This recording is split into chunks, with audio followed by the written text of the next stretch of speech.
Hey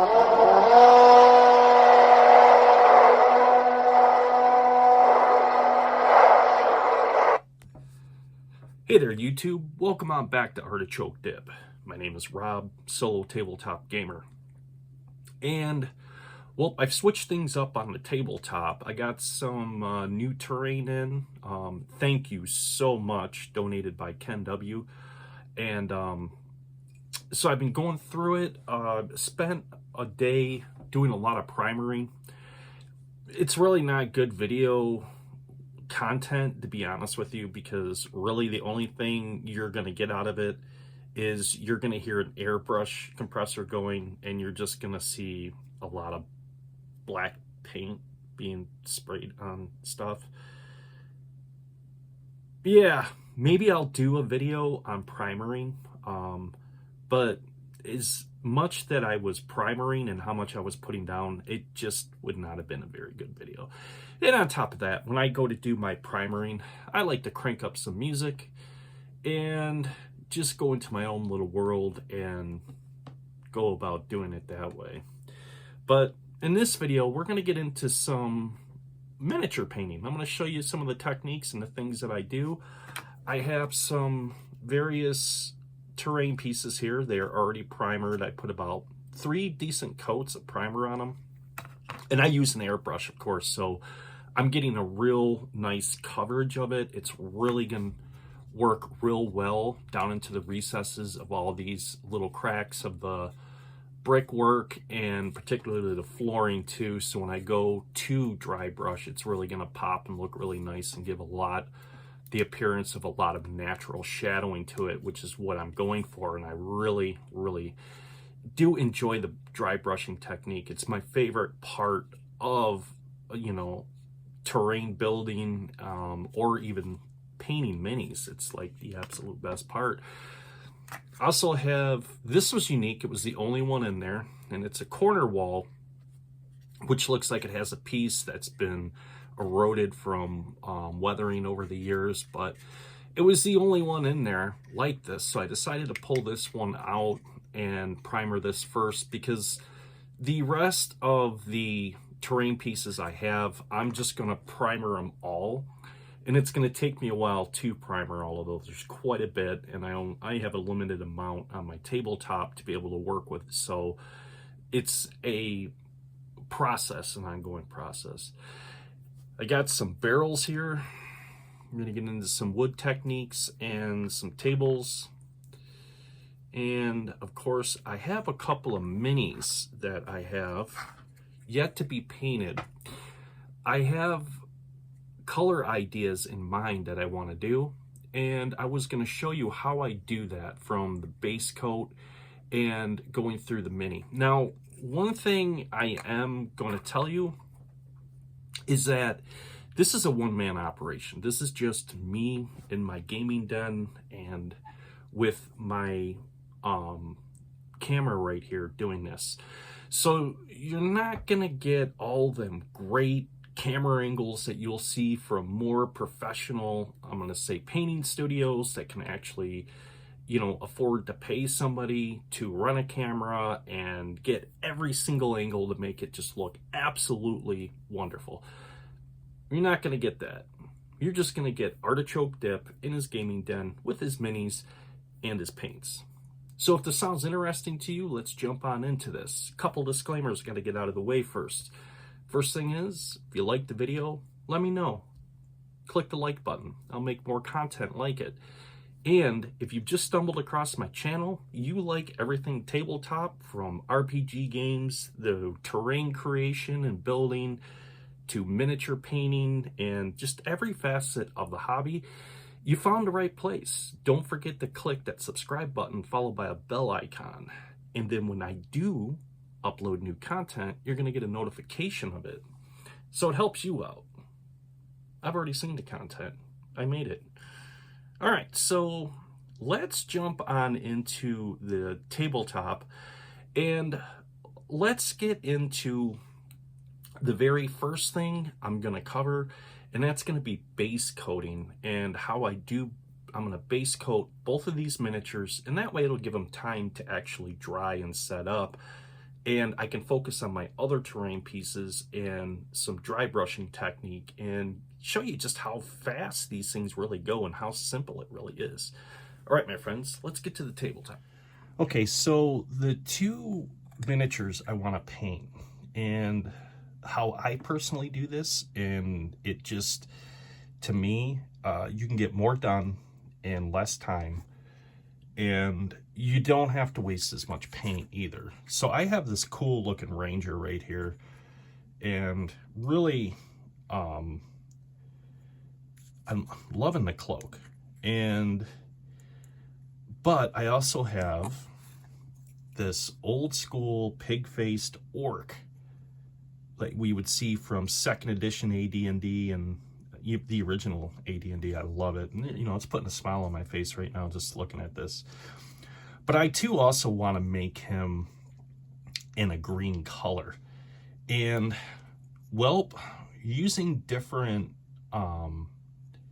dry brushing techniques, I can really make these two really appear quite differently, but utilizing the same base coat for both of them. And that's what I'm going to do, and show you how I do that with the airbrush. So this part will be done on the airbrush, but it's not the whole video. So yeah, you know, contrary to popular belief when it comes to airbrushes, a couple of people I've heard, they say, oh, I don't have the talent for that.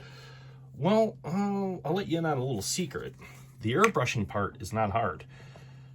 Matter of fact, if you can use a spray can of paint that you get at your local hardware store, you can do airbrushing. It's the same, basically, idea behind both. The hard thing about airbrushing is actually learning how to mix your paints. That's the hard part, and I'm going to show you how I do that. So I'll put a little bit more there. The very first thing that you have to get really accustomed to with mini painting, and it doesn't matter if you're using brush strictly or you're like me, you airbrush paint, doesn't really matter. It's to your benefit to really learn how to mix and blend your own colors. One of the many reasons for this is because it's a lot cheaper to buy a primary color paint set and mix your own colors than it is to have just a huge mass of different colors on your shelf that you may and or may not use, taking up all that room, when you can achieve all them same colors and shades by just mixing the paints yourself. And, well, two, it will also make your minis far more not only unique, but it's, in my opinion, just a way better way of doing it. Now, on this paint I am mixing up currently is airbrush paint. It's already pre-diluted, but I still find that I have to put a, as you can see right there, the way it's sticking, it's just, that's too thick. It'll never run through my airbrush. So I gotta thin that out a little bit more. But I'm going for, I'm gonna add just a tad more. I'm going for a dark, dirty green type of color, and I'm adding that brown in until I achieve the exact shade that I want, and then I can put a couple of really good coats on this. And not quite there yet. I want a little bit more of that beige color. We're getting closer, but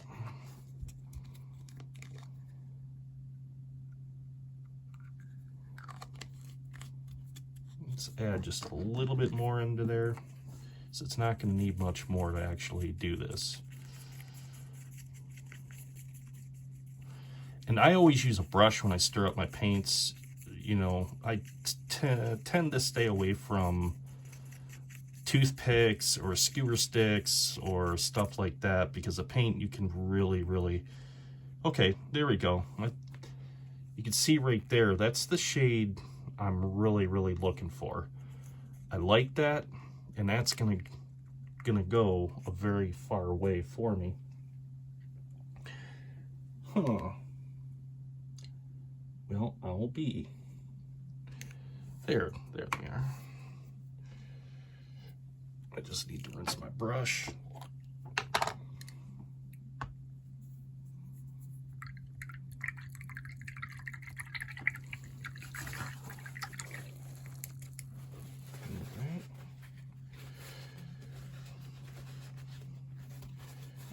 Yeah, I'm going to dirty my brush once again, but I just want to get it cleaned off of all the excess paint before I do this. You don't have to do this. I'm just weird like that, so just take it with a grain of salt. So here I have my airbrush. This is airbrush reducer and extender base. It's going to thin it out a little bit. And I'm going to put a couple drops in there. With this stuff, you don't need a whole lot. As you can see right there on the top. If I'm using like an apple barrel paint, that's a thicker paint, yeah, I'm going to use a whole lot more of that. I'm going to put it in there to really thin it down. And it works really well through an airbrush too. That's what I use for all of my primering, is apple barrel black. Now, as you can see, I want it to run a little bit more. That's just, to me, it's still just a tad too thick. So I'm going to put a couple more drops in, like so. And I'm going to mix that out again.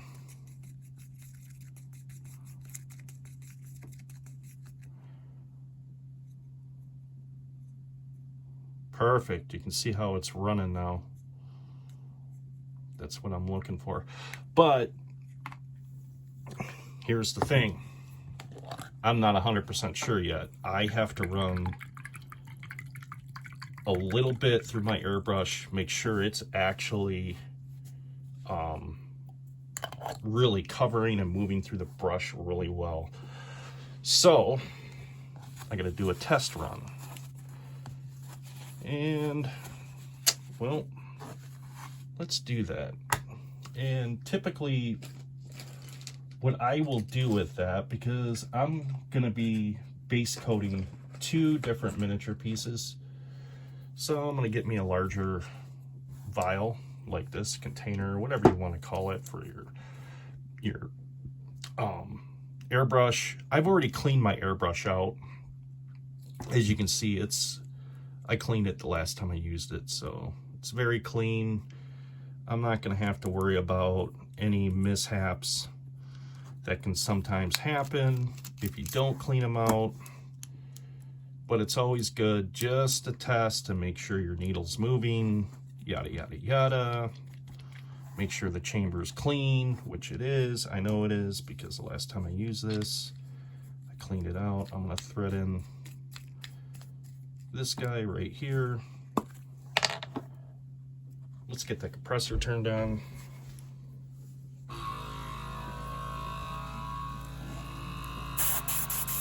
Okay, it's moving air nice and good.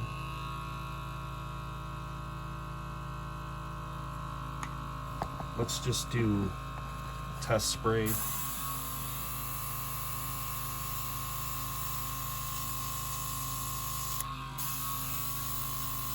Yeah, there we go. Now, the reason why I do a test spray like this first is because if I need to mix out my paint a little bit more, it's better to just use a little bit than it is to dump all the paint in there and to find out, ooh, no, I just wasted all that paint. So there we go. And I always wear one of these, unless you like painting your hand, which, hey, it's up to you. Personally, I don't like painting my hand. And let me grab my little saucer.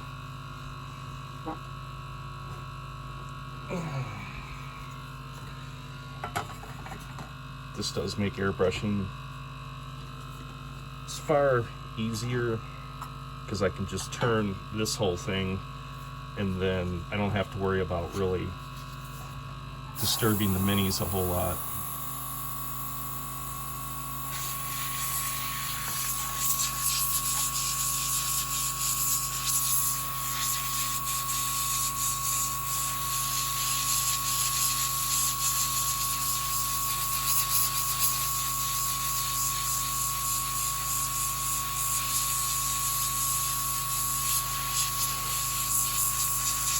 And once it starts to flow, it'll really just start covering everything real nicely. And when I say a base coat, I mean I go over the whole thing. And I cover the whole thing in the same green, covering all the primer. Just getting a really good base coat on everything.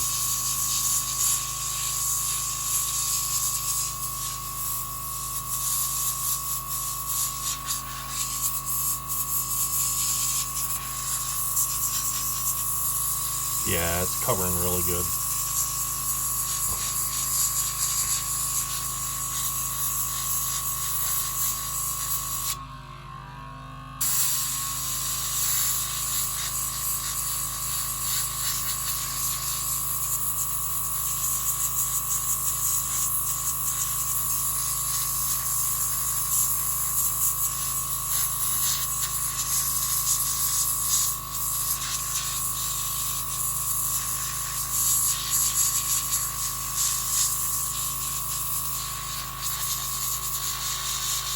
And the nice thing I like about airbrushing too is you can really get into all the little cracks and that, you know, sometimes when you paintbrush, you really, I have found for me, this is personally me, maybe other people are different out there, where I'm just more or less glopping paint in, just trying to cover it.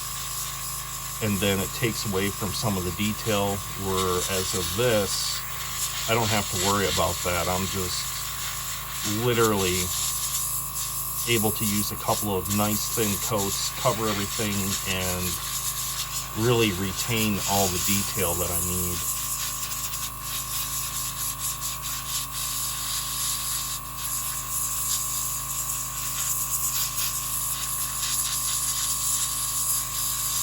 And the other thing is too, this stuff sets up really quick, which I like.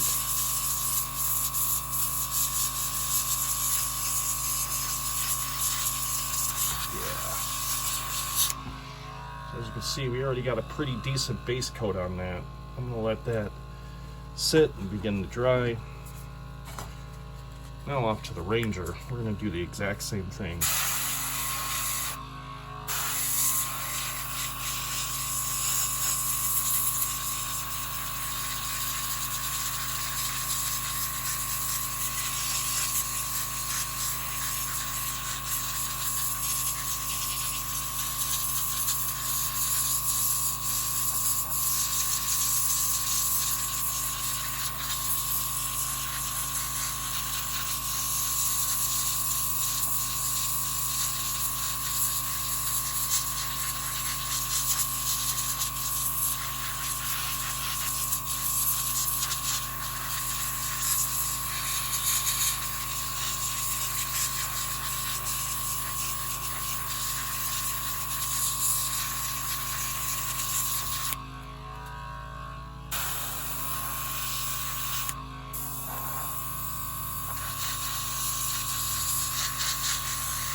Okay, so yeah, he covered pretty dang quick. It took it really well. I'm gonna let that base coat set up, and this stuff sets up quick. This stuff, I'm gonna just do the base coat, and I'm gonna put another coat on him, and then by the time I get done with the terrain pieces, they'll be ready to paint.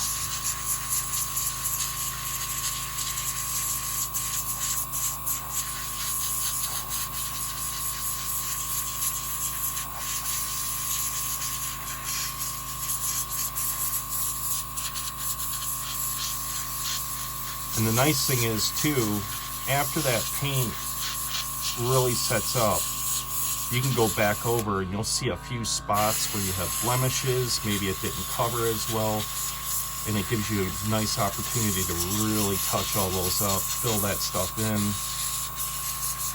So when you go to do your finer details and really start to make the miniature your own, it'll take well. Paint well is what I meant to say. It'll take well. It'll take well. It will take paint very well.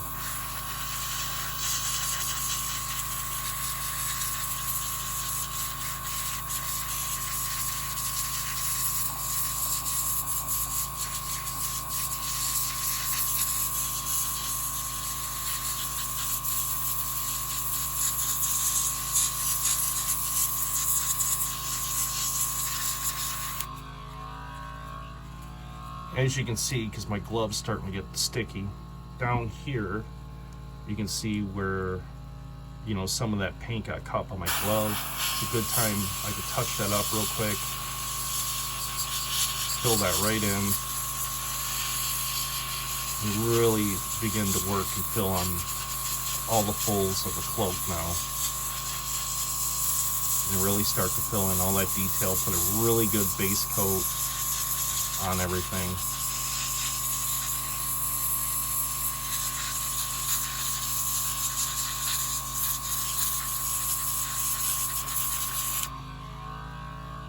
All right,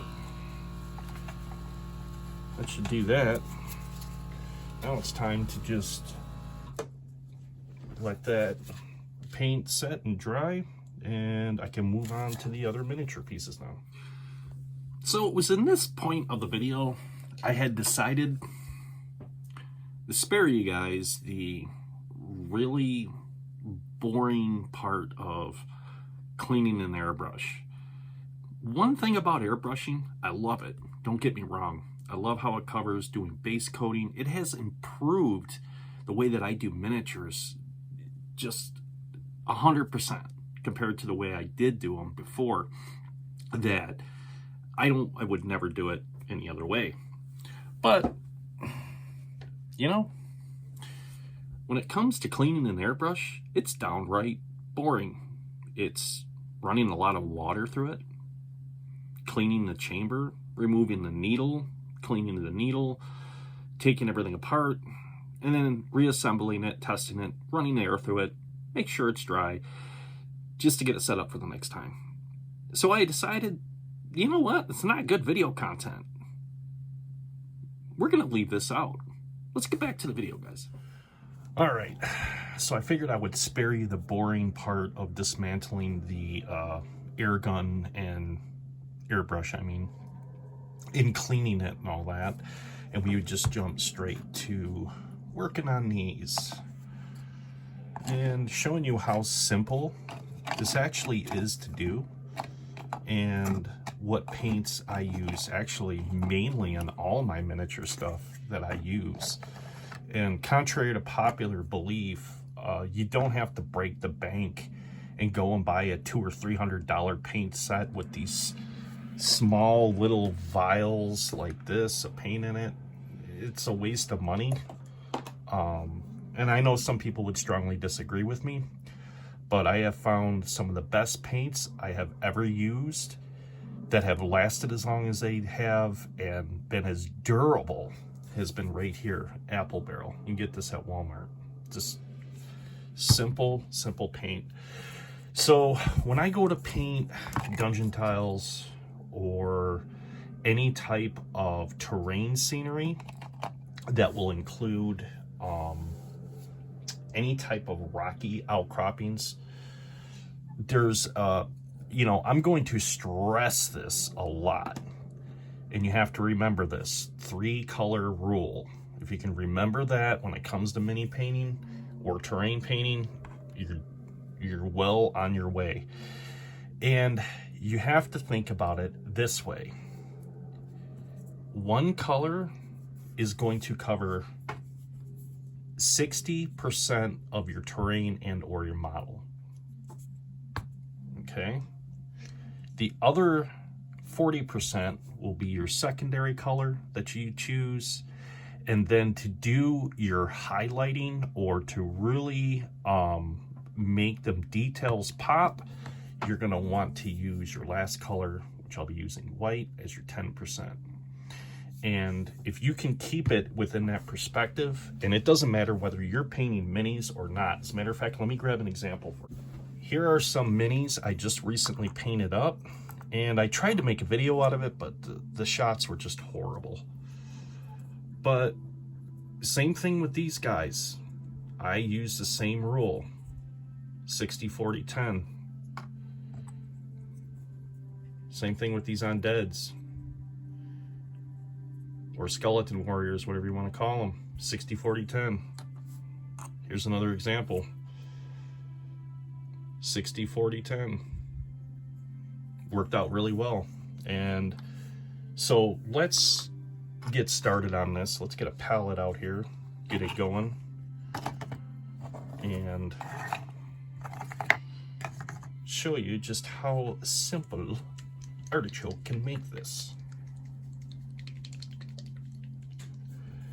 So my first color is going to be the darkest, which will be elephant gray, is what I like to use. And I'm using what they call a dry brush technique. So if you are unfamiliar with what a dry brushing technique is, a dry brushing technique, just as it sounds. Find yourself a nice, thick brush, dry. It has to be dry. That's the important thing. And what you're gonna do is just dip the tip of your brush in there, like so. You're gonna wipe that excess off. Yeah, I know what you're thinking. I tested on my hand. And if I can see, just like that, you see how you can see that needs to be a little bit drier. Let's try that again. Perfect. You can see on that shade, I'm just perfect right about there. So let's start applying that paint. And that's all you do. You just drag your brush across it. You're just hitting the high spots. That's all you're doing. You're not trying to fill in the cracks. You're not trying to do any of that. Just hit them high spots. Now, as you can see, I'm gonna have to reapply my brush again. Let's do that. And yeah, that's good.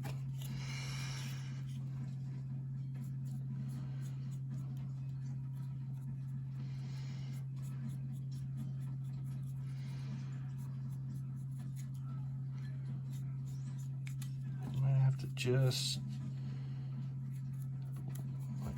yeah.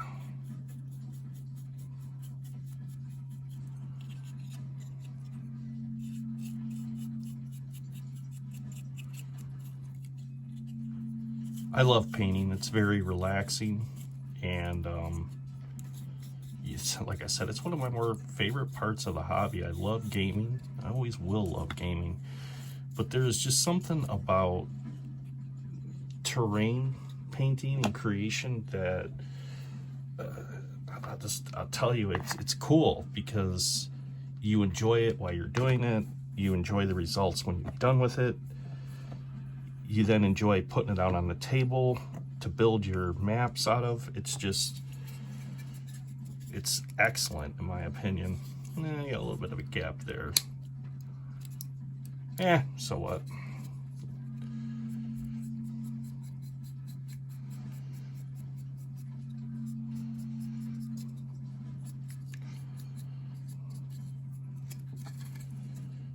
And I figured with my upcoming D&D game and the basic set for the solo, these would work very well for that. So it's kind of why I wanted to get these done first.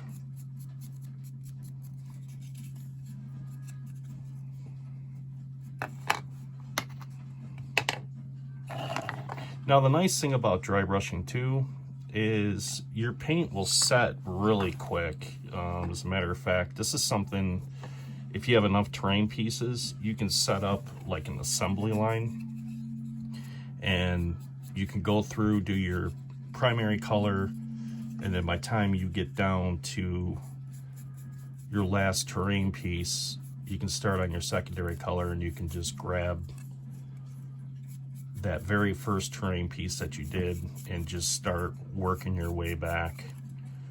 It's, like I said, has to be my favorite part of terrain painting. Let's get these out of the way.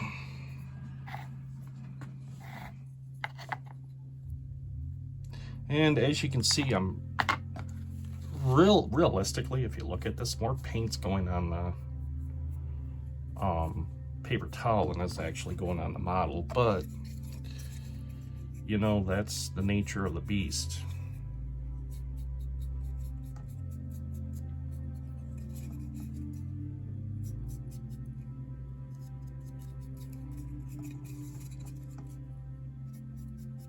Let's see here, it's looking really good. It's really popping well. Now when I say that word popping, what I mean is all the little details that, you know, it was just primered black you didn't see before, but you really start to see them even with the base coat on it.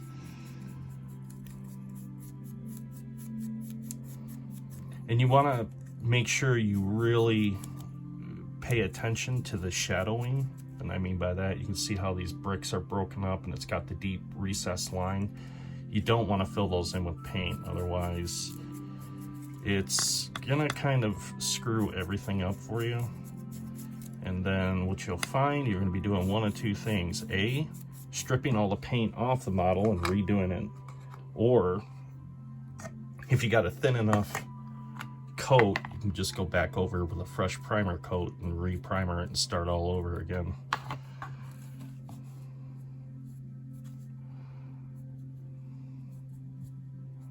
All right, finally got down to this piece. Yeah, I've been looking forward to this one.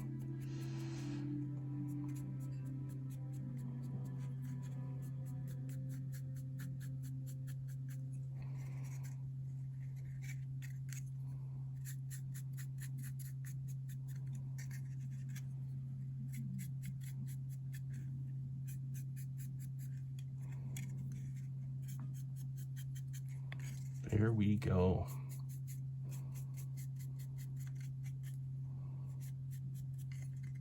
I'm going to put a very light coat because this is where all of my detail is going to be right here. So I don't want to fill it in a whole lot just yet. All right, it's time to rinse that brush and time to move on to the next color and really starting to work on that. Now this is ideal for dry brushing if you have a couple of brushes, because obviously you're going to have to clean your brushes, and once the brush gets wet, it kind of takes the whole, you know, theory of dry brushing right out of it. Lucky for me, I got a decent amount of brushes, so I'm just going to grab another dry brush. I'm going to go to my next color, which is going to be granite gray, which is going to be the next lightest one. And we're going to start to fill that in.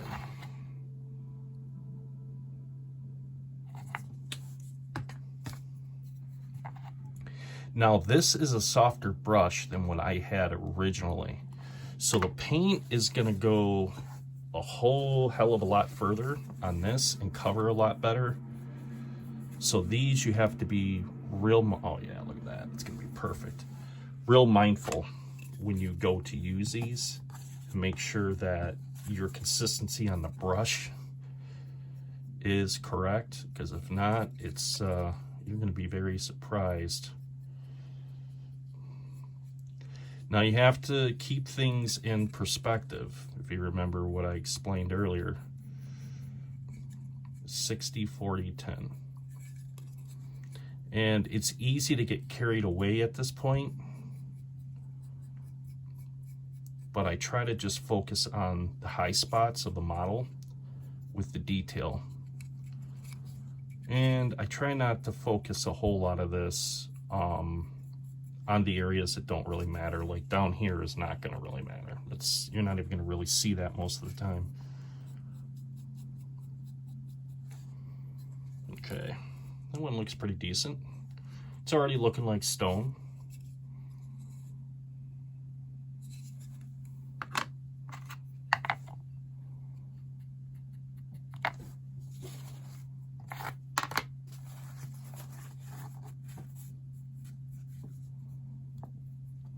Still a little too wet. There we go. Perfect consistency.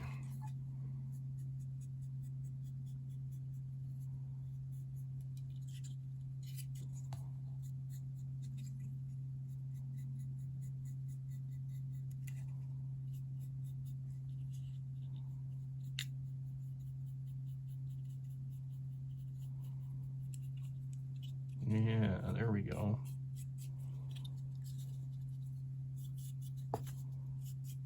You see, I just go over the very tops of it. I just want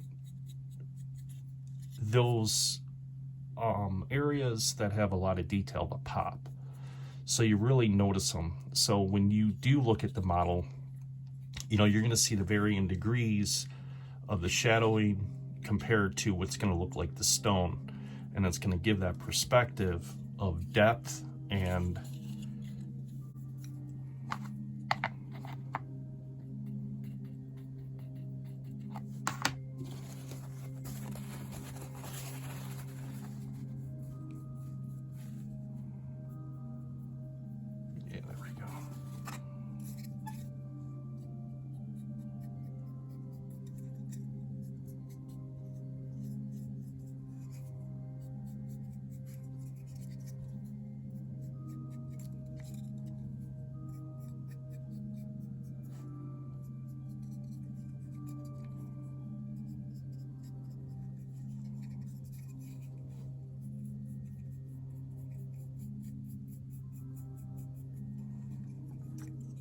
it's looking pretty good so far. And this, like I said, is very simple. It's not a hard technique to learn after all. Now, when I get to this area, because this is the piece of the wall, you can see where this is broken out, I'm gonna wanna pay a little bit more closer attention to detail when I get in here, because this is gonna be the focal point of it. The other thing I'm going to do too is I'm going to put more of the lighter color on the top to really emphasize that, and then the edges as well, like so. And then I will sporadically just drag my brush across like that. Few strokes, not too much, just to hit some high spots. Like so. Focusing a lot more of the lighter areas right here. Which is good because that's all the paint that I needed. Now I can move on to my last color, which will be white. And then I can always, if I wanted to, I could mix up a green wash and put that in the corners like here to make it look like mold. And it looks decent. It works. I mean, or I could use flocking too, but I don't know. As many tiles that I have over there, I think I might just leave them the way they are. All right, let's get back to this one. And we're gonna use a little bit of white. Now, when it comes to the white and doing this, think of this like salt and pepper. You are basically sprinkling a little bit on this to flavor. You don't want to overdo this. This stage of dry brushing, you can really either make a model look really good, or you can destroy the model and have to redo this all over again. One of two things can happen. So that's why I really emphasize, just think of this like salt and pepper. You're just gonna season it to your taste is what you're gonna do. You're not gonna go overboard, and you just want a very, very light coat of this. I'm gonna start on this one first, and I'm gonna put the white on the outer edges. I really want that detail to pop. So when you look at this miniature piece, your eyes are automatically drawn right to here. It's like saying, hey, there's something going on here. You should be paying attention to it. And then I will use the white on the outer corners, like so. I'm probably gonna have to, yeah, I need to apply a little bit more paint.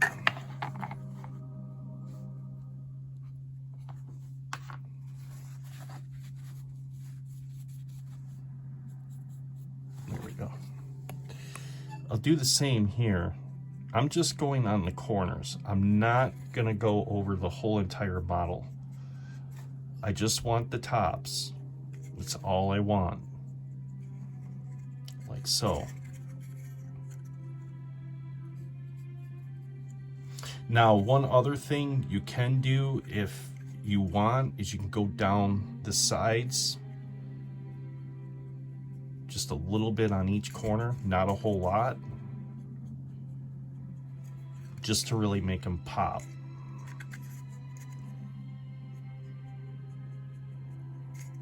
Like so.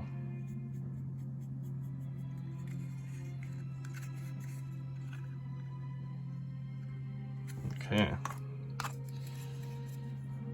With these, I'm going to do the same thing. I want to focus on the corners. I'm going to need a little bit more paint for that before I do that.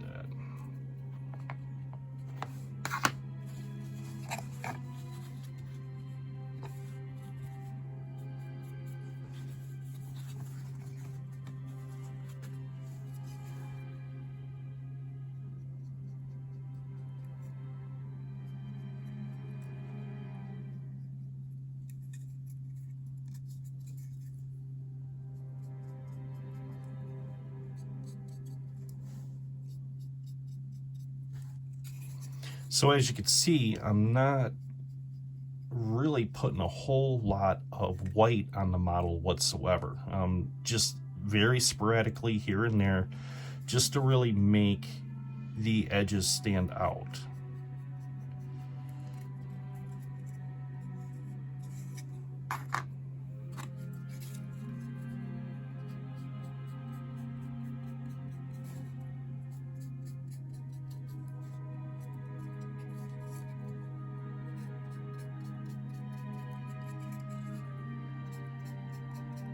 As you can see,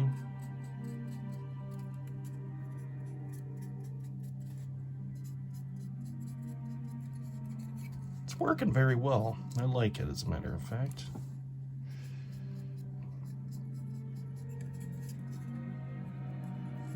Now, I'm not going to really focus on any of the white down here. I want this for the corner edges. I want those to be emphasized without running my brush into my terrain piece. And then we'll move on to just some simple techniques with wood, making wood look like wood. With a couple of simple colors, same process. It's actually very, very simple technique to do. I love it. So,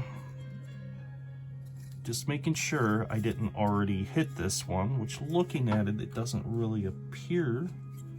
They're all kind of looking the same now, which is good. I got consistency. That's what I want. Last thing I want is to have everything looking out of place. If it looks out of place, it doesn't look like it belongs there.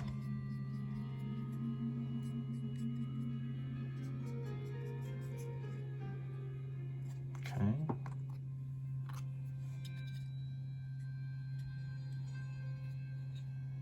This one looks like it might need a little bit more.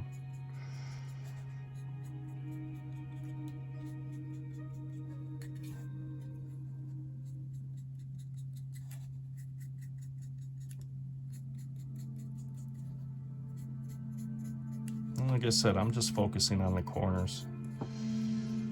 And then of course I can see right here on the inner blocks, I want to just hit a little bit of that as well, just to make those a little bit brighter.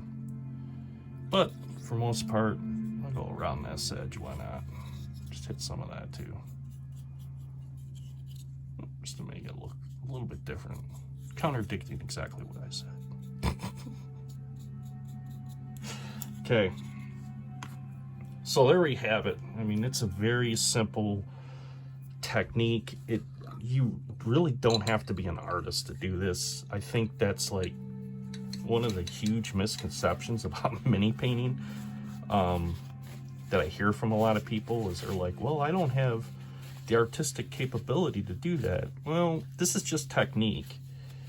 You know, it's something with a little bit of practice you can definitely do after a while.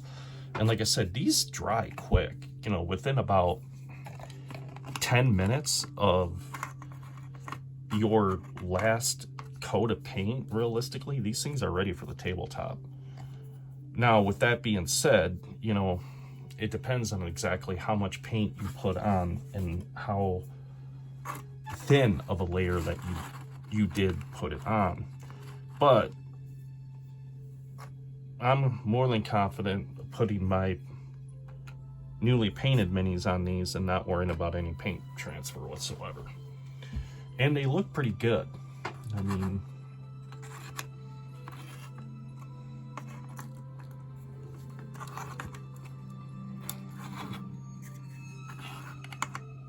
let me get one of these. There we go. That will work a lot better. That will work.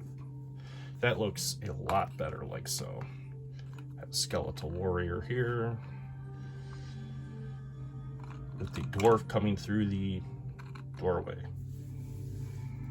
All right, let's move on to the tables and the barrels and see what we can do with those. All right, so some of the other pieces I got out of that package that was delivered to me were these guys right here. These little tables and these barrels that I've already primered. You can tell I didn't get the bottom. I do this last, believe it or not. As you can see, I already hit that one with primer, but very simple. It's a very simple process, similar to the stone, to make it look like this.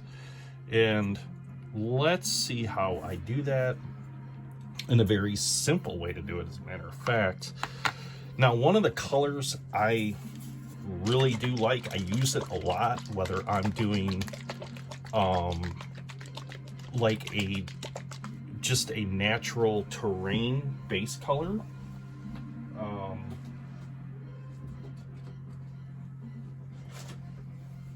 Like this, here is a swampy area that I had made. Not too happy with the trees. Matter of fact, I'll probably wind up removing them sooner or later. I don't know.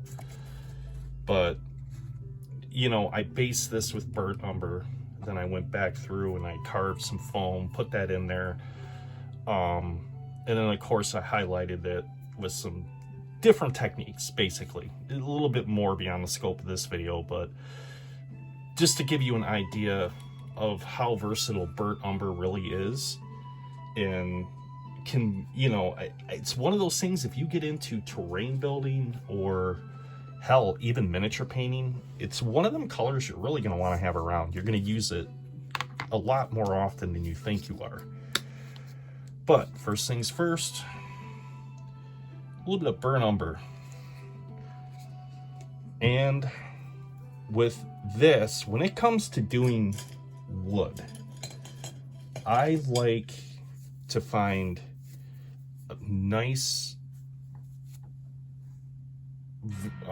really soft, large brush. It makes this so much, it makes it easier. It makes it look softer, if that's the word I want to use. I guess I could use that. It makes it look softer. It makes it look more natural, like wood, rather than stone. And we're not going to be using a whole lot of this. Matter of fact, this is probably all the paint I'm actually going to need for this.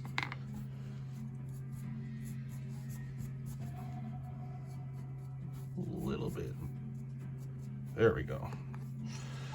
Now, when you do wood, if I can hold that up there for you to see it, if you can get it underneath the right light, you want to go against the grain. You want to really hit all the high points,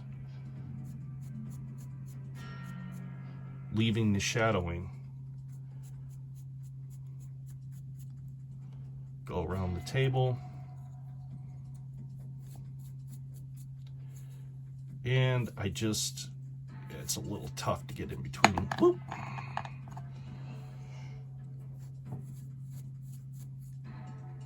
This brush is kind of a bit big for what I'm trying to do here, but it's still working, and it's working well.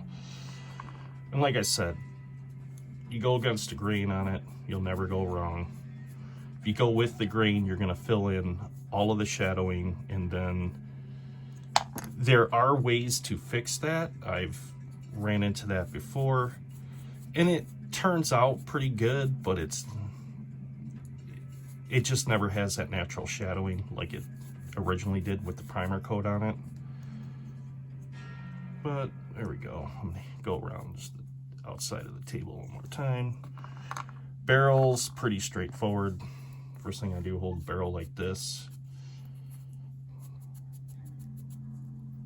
Going against the grain, you're going to remember to go against the grain, never go with the grain.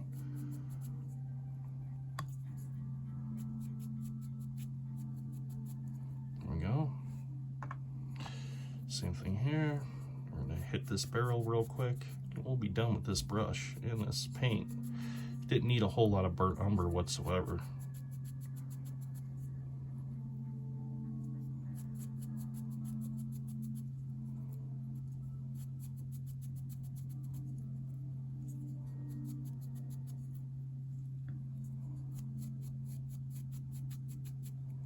All right, so I could rinse my brush and we can move on to the second color.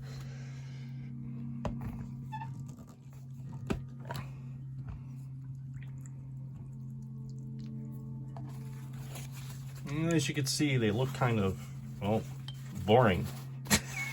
They just look brown with some black shadowing on it. But that's good, because that's about to change here in a minute. It's about to look a whole heck of a lot better. So when I go to do my finer detail, I'm gonna want a smaller brush, and this is one color that I've had for a while. I use for all of my wood, and it works out really well. And it's honey brown, which you could mix this up with a brown and a yellow. And there is well, same thing, same company, two different, just basically labels on it, but same paint. But honey brown works really well for this, I have found. Burnt umber and honey brown. Oh, a little bit too much paint there. It's okay. Okay. Now I need some more paper towel for the dry brushing.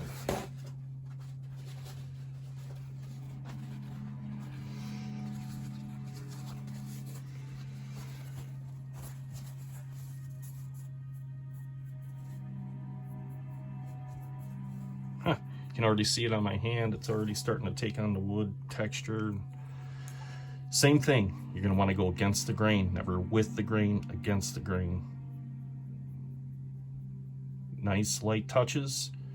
You got to remember to keep everything in perspective, 60, 40, 10. Oop. But with the tables, because these really don't have any, I'm going to say, besides just, I'm gonna fill those in like that. And there we go. There we go. Now it's looking more like an old beaten down medieval table you'd find in a tavern somewhere, doesn't it? Same thing here. Boom. Focus on that. And the legs.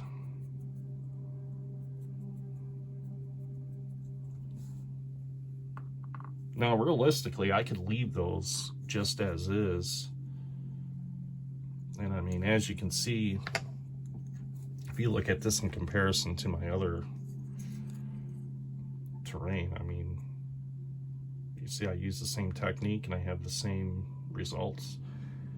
And it looks good. Like I said, you put minis up next to it, it looks really well, actually.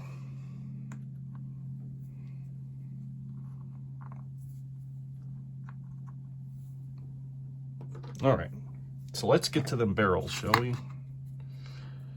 Barrels.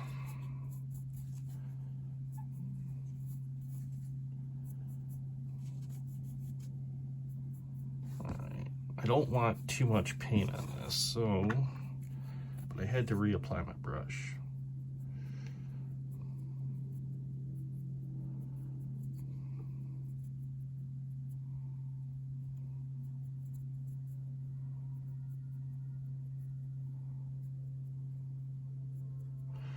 Now, I have found when it comes to barrels, the easiest way to do these is to go long brush strokes towards the center. So it kind of breaks it up and it highlights different areas.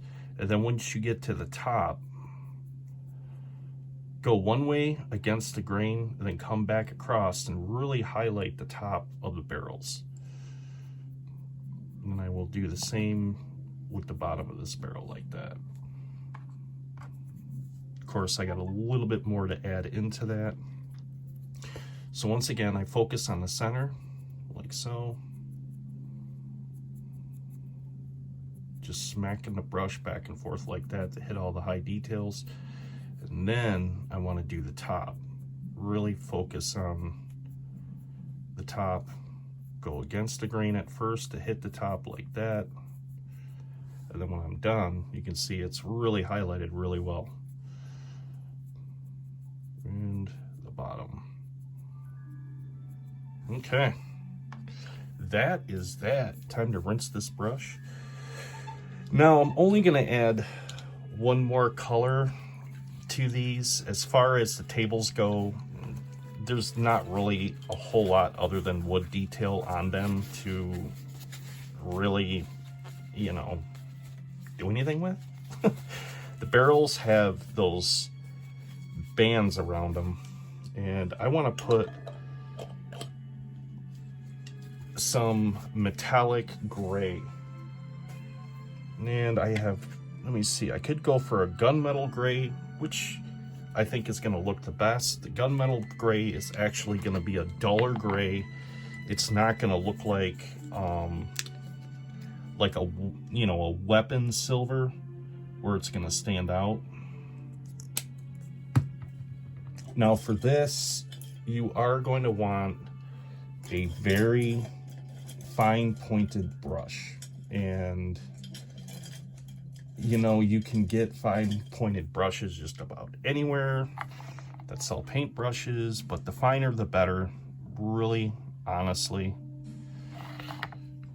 And this has to be the most tedious part. And as I do this, I do both at the same time.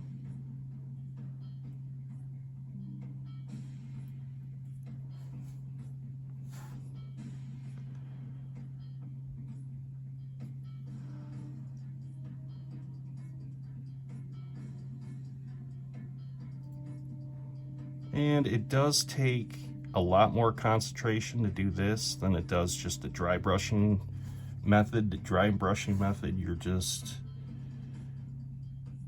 literally shading the piece to what looks appealing or looks most natural for a terrain piece. Whereas of this, it's a little bit more tedious. But once you get the hang of it, it's not bad. You just have to learn it's very, very light touches. You can't really press too hard, and you almost have to let the paint flow itself. It's hard to explain until you do it, but as you can see, I got that one done, and I'll let that set up, and I can move on to this one right here.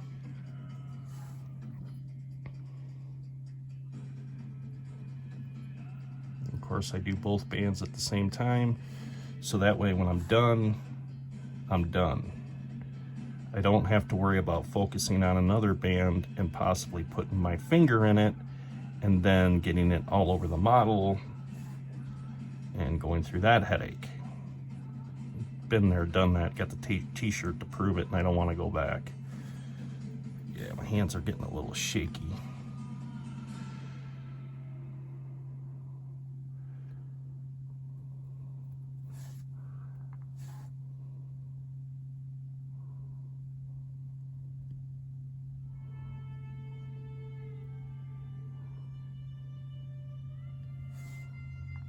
There we go. Sorry if I got out of camera shot there. I'm trying to be mindful to keep it in the camera shot and watch exactly what I'm doing at the same time.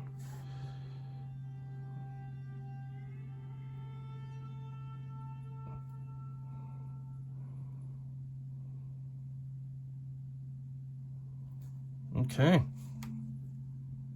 Those turned out pretty good. And that's how I do wood. That's how I do wood technique to make it look like wood. It's quick, simple, easy. Like I said, the hardest thing about this was doing the bands on the barrels. But, you know, if you look at how I actually did that and the dry brushing technique on it, keep it in mind. 60, so primary coat's going to cover 60% of your model. 40 is going to be the highlighting coat. Like you can see here, I went around with the honey brown to really make it pop, because if you look real closely, you can actually see the burnt umber in the cracks and below it. It covered the majority of the primer coat on there. It didn't leave a whole lot of shadowing. And then of course 10 being the bands where I put the gunmetal gray on there to really make those pop. And yeah, that will bring me back to my minis to paint, and their, well, primary coat should be dry by now, and those take a whole lot more detail and time. And there we have it, folks. That was you know, a few pieces I wanted to get painted up. And of course, obviously, wash my hands since the, you know, making the video and filming it to do the editing. But pretty simple techniques, nothing that's really like, you know, you need to be a Van Gogh or something to do this. It's actually pretty simple, pretty straightforward techniques. And I have some new terrain pieces to be able to add into my arsenal, if you will, for my RPG stuff. Now, I have these two guys left, and as you can see, the base coats are done. They're dry. As a matter of fact, they could take paint right now. But, you know, this is where I wanted to leave the video off, to see where you guys were at. Did you guys enjoy it? Did you like it? Do you like watching mini painting? I know some people do. It can be very fascinating for some people. Other people, it's a very relaxing, cool thing to watch, to actually paint. For me, I love painting. I really do. I mean, well, I mean, look around me. You know, I really do enjoy it. And it's a very rewarding part of the tabletop hobby that, if you don't explore it and you don't know, give it a chance, and here's another tip I can give you. Before you just go and buy some minis and just run out and start painting them, sure, you can do that. If you're just starting out painting and you're new, let me suggest something for you. Go to the dollar store, or if you're in Europe anywhere, the pound store, they'll call it, and buy yourself a package of the Green Army Men. Yep, Green Army Men. Just buy them. Make sure you wash them. Just some light dish soap, water's fine. Let them dry thoroughly for about 24 hours. Primer them with black paint. Any black, this will do just fine. And then at that point, you have cheap minis you can start experimenting with. You can start painting them, trying different shading techniques, color blends, stuff like that. And the nice thing is, if you mess up, well, you really don't have a whole lot invested in them. And if you decide you messed up that bad, you can always just throw them in the trash and pull the next one line out and, well, just go to work on that. And I'll tell you what, it's actually, personally me, I will do this, especially if I have been out of practice for a while, I haven't painted for a while, and I want to paint again. I will literally, either what I do is I have some 3D printed minis. They're not that great. Their condition is kind of like, okay, it's all right. And I'll set those aside and I'll pull them out and I'll start to paint and practice on those, knowing if I make a mistake, they're cheap, and chances are, will I ever actually 100% utilize them like some of my better minis? Probably not. But it gives me that opportunity to have, if you want to look at it this way, as a blank canvas, if you will. And if you mess up, you don't have to worry about, like I said, losing that much. So it's kind of food for thought for those of you out there that are thinking about getting into mini painting. But don't let that scare you. And just remember, I paint everything for myself to tabletop standard, meaning I'm using it just for my tabletop. I don't go really overboard with a whole lot of detail. Now, there are professional miniature painters out there that they have to. That's their job. And they have to go really far into detail to where they actually have to sit down and put the pupils on the eyes and the direction the miniatures are looking and all this. But you got to figure they're doing very close-up photo shoots because they're trying to sell this very expensive, whether it's a miniature set that they're trying to sell or a tabletop RPG, and they want this 3D representation. But if you're doing this like me, this is just tabletop standard. This is stuff that I'm going to put on my table for my RPGs. And realistically, at the end of the day, the vast majority of this stuff is all going to go into a container, and it's going to have a whole lot of other miniature pieces it's going to be rummaging around in that container with. So I'm not going to invest a whole lot of time in being so, how do I put this, overzealous on detail. As a matter of fact, I think I would kind of more or less maybe be a little bit more self-reserved, knowing that, yeah, when I put this out on my table, it looks like stone. It's three-dimensional. It's an entry point. It's going to have everything that I need it for me, for that 3D representation. And that, so be it.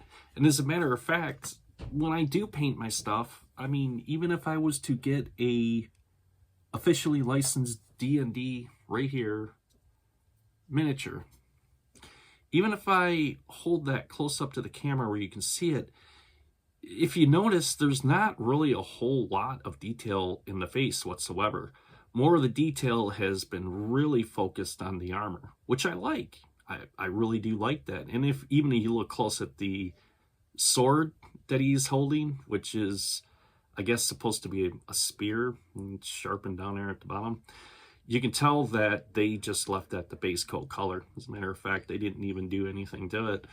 But it looks decent. It looks good. And that's how I paint my tabletop minis. I just keep them to tabletop standard. Here's one of the minis that I had actually painted. This is out of the Bard Song set.